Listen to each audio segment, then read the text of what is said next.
ครับแต่นี้เรากำลังจะข้ามแล้วนะฮะถ้าไก่สุกสัญญาณตัดสัญญาณโอเคแล้ว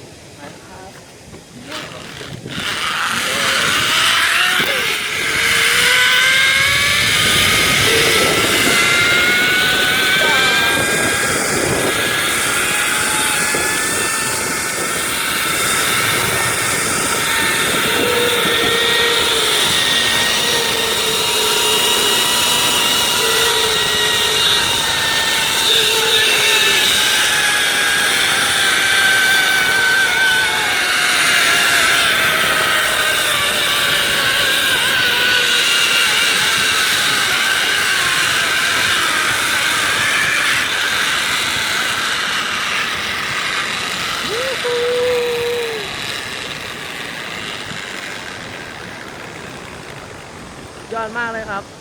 ตอนนี้อยู่หน้าผานะครับ ไปไหนไม่ได้เลยครับ โอ้ยูฮูสุดยอดมากนะครับ เดี๋ยวดูบรรยากาศทางนี้ด้วยนะครับ โอ้โห ตอนนี้อยู่บนหน้าผาติดนะครับ ไปไหนไม่ได้นะครับเย้นะครับ Amazing ของเมืองลาวครับ มารอบนี้ไม่พลาดนะครับ เรามีพี่มารับแล้วฮะ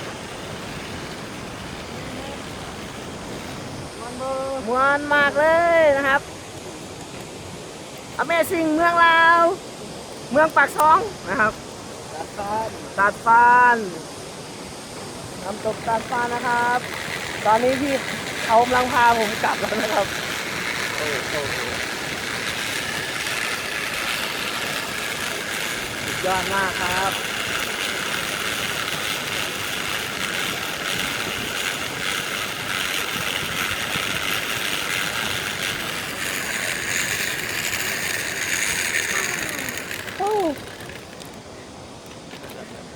อาจารย์ครับ